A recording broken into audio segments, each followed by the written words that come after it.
una joven excursionista brasileña que cayó cientos de metros desde la cresta de un imponente volcán indonesio y permaneció atrapada allí durante casi 4 días, fue encontrada muerta el martes, informó el gobierno de Brasil.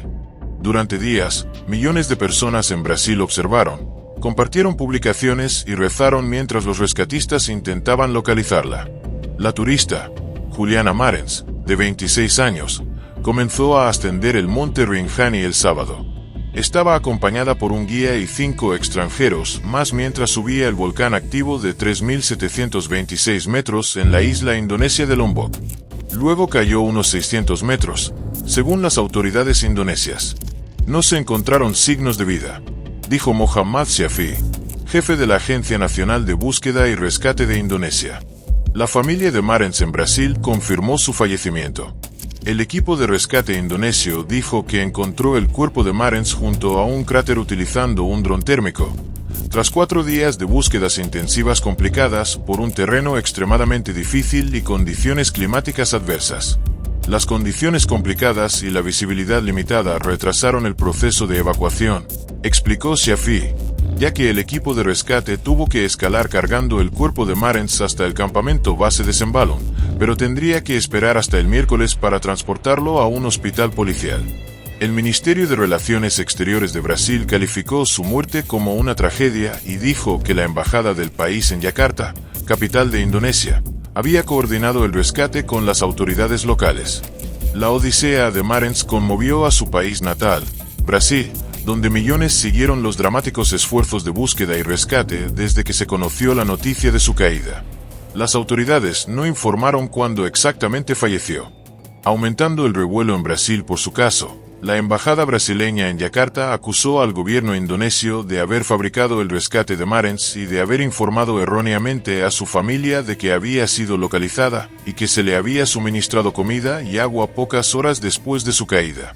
No hubo una respuesta inmediata del gobierno indonesio ante esa acusación. La isla indonesia de Lombok se encuentra al este de Yakarta y es vecina de la isla de Bali. El monte Rinjani, la segunda cumbre más alta del país, es un destino popular para excursionistas. En una publicación de Instagram, la familia de Marens agradeció a los muchos brasileños que rezaron por la seguridad de su hija.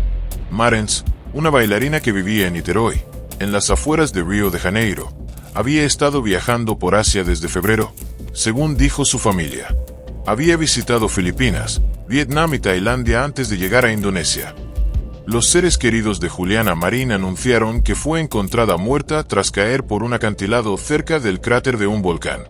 Su devastada familia compartió la noticia el 24 de junio en Instagram, luego de una búsqueda que duró varios días. Hoy el equipo de rescate logró llegar al lugar donde se encontraba Juliana. Con gran tristeza, les informamos que no sobrevivió. La cuenta de Instagram de la familia, que acumuló más de 1,5 millones de seguidores desde que Marín desapareció. En su declaración añadieron: seguimos muy agradecidos por todas las oraciones, mensajes de cariño y apoyo que hemos recibido. Marín estaba haciendo senderismo con amigos el 21 de junio en un sendero que rodea el monte Rinjani, cuando la joven de 26 años cayó cerca del borde del cráter del segundo volcán más alto de Indonesia. Circulan múltiples vídeos en línea que muestran a Marín con vida después de su caída. El equipo de búsqueda descubrió su cuerpo tras un peligroso descenso de casi 600 metros, 2.000 pies, hacia un barranco del volcán. Aún no está claro en qué momento falleció Marín ni cuándo planea el equipo de búsqueda y rescate del país recuperar su cuerpo, debido a preocupaciones por las condiciones climáticas.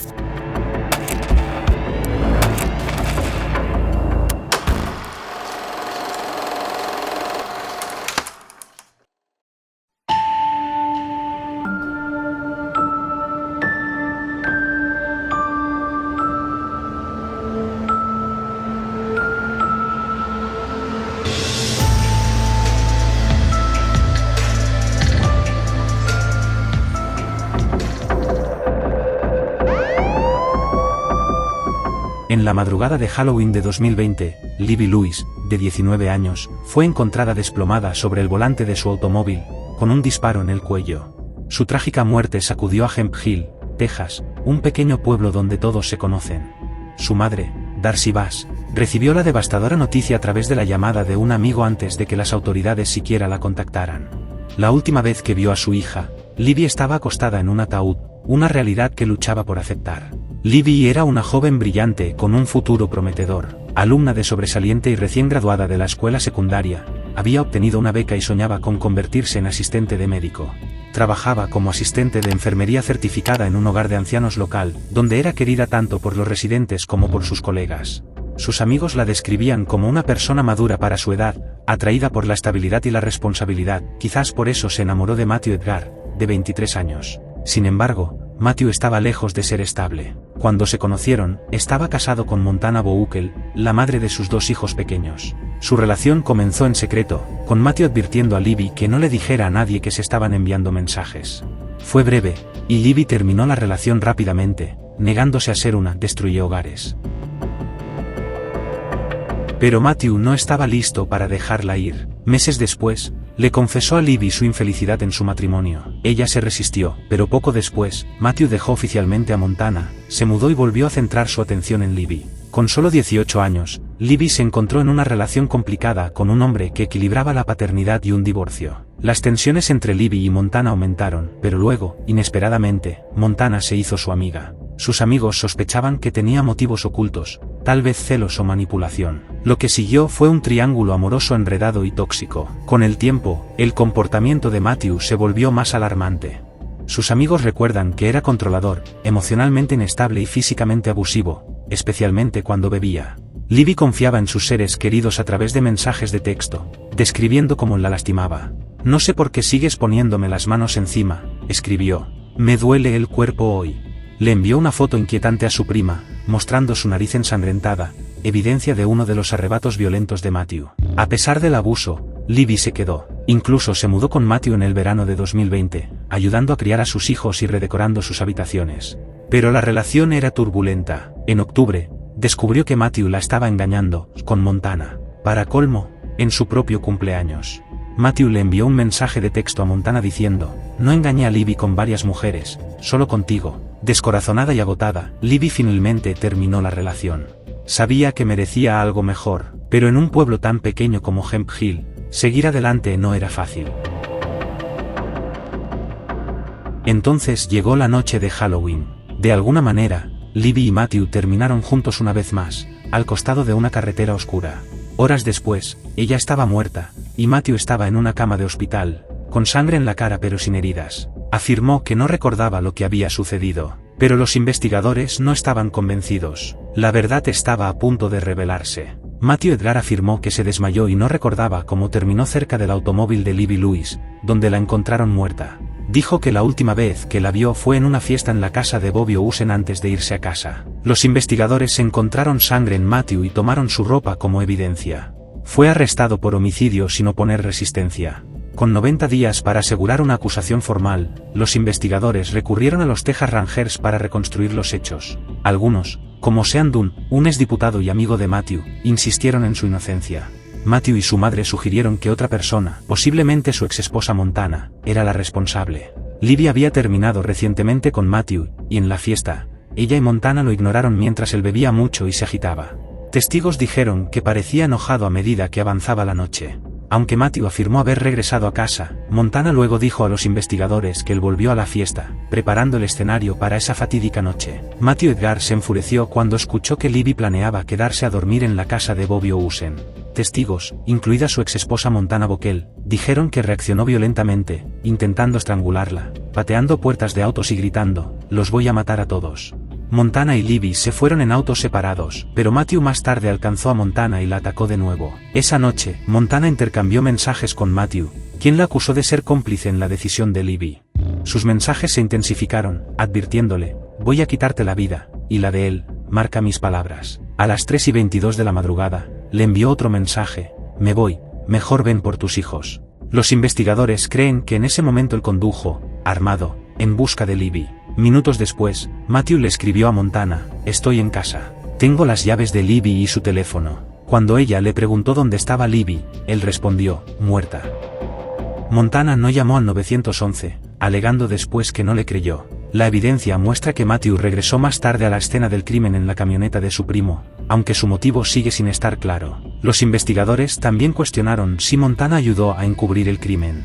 Ella falló un examen de polígrafo, pero finalmente fue exonerada de cualquier participación. Las autoridades determinaron que el motivo de Matthew fue los celos.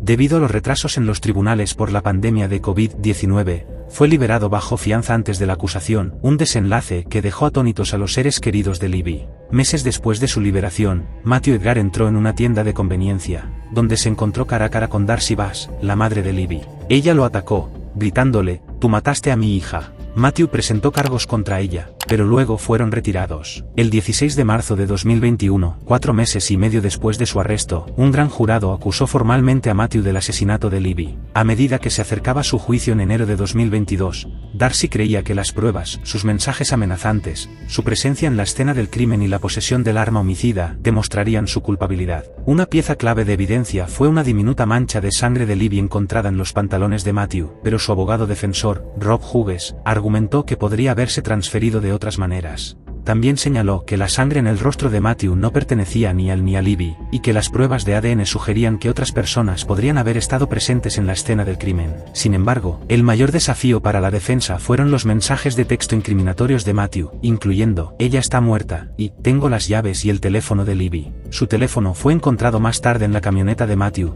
y sus llaves fueron descubiertas en la casa de sus abuelos, inicialmente escondidas por su madre, Cindy Hogan. Cindy también propuso una teoría extraña de que un cartel había matado a Libby debido a una supuesta deuda de $30,000 de Matthew, una afirmación desestimada como un cuento de hadas descabellado. Matthew permaneció en libertad bajo fianza durante el juicio, entrando y saliendo del tribunal como un hombre libre, incluso vistiendo un chaleco antibalas debido a preocupaciones de seguridad. Para el final del segundo día de testimonios, los fiscales estaban listos para concluir su caso. Matthew, sintiéndose confiado, incluso preguntó a un amigo sobre un trabajo después del juicio. Pero a la mañana siguiente, su abogado recibió una llamada frenética. Matthew había desaparecido, convirtiéndose en un fugitivo. Matthew había huido y se había llevado un arma consigo. Temían que pudiera suicidarse. Las autoridades dijeron que Matthew simplemente esperó a que la batería de su monitor de tobillo se agotara y luego salió de su casa, probablemente a pie.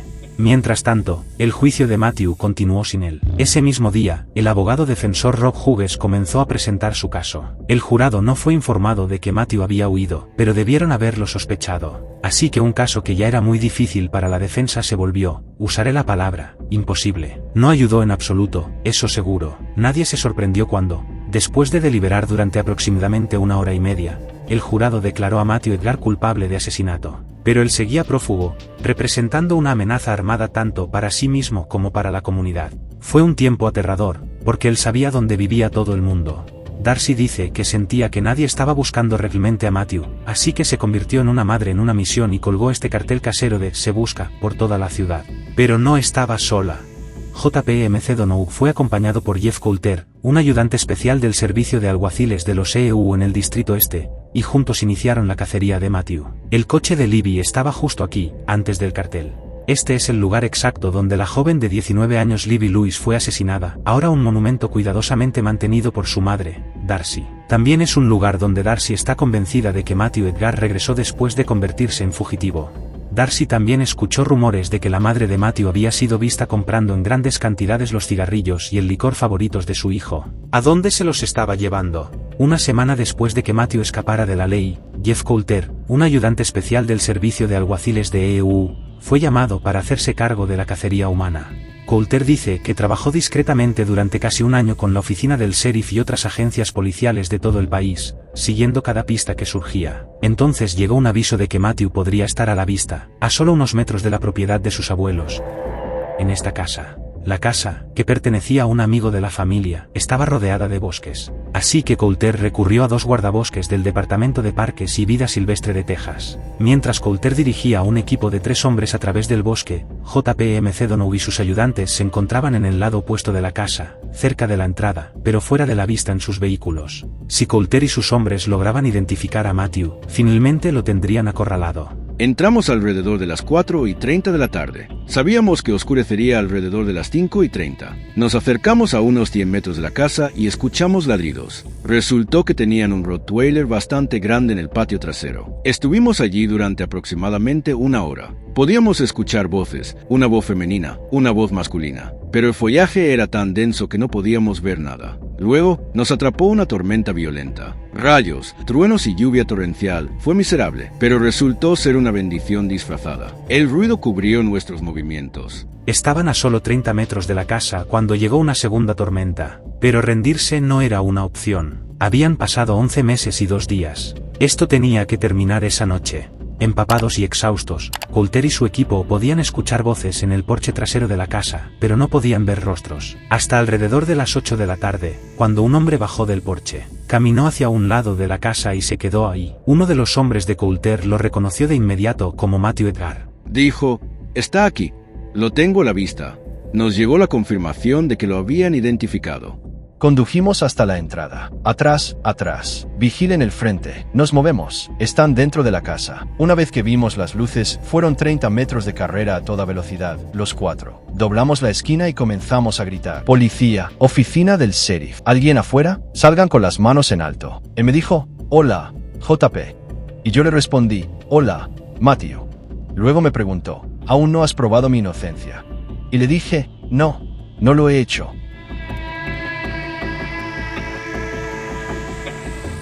Cindy Hogan fue finalmente acusada de obstrucción a la justicia. Nos comunicamos con su abogado para obtener comentarios, pero no recibimos respuesta. El 3 de enero de 2023, Matthew Edgar fue sentenciado formalmente por el asesinato de Libby Lewis. 99 años de prisión con posibilidad de libertad condicional después de cumplir 30 años.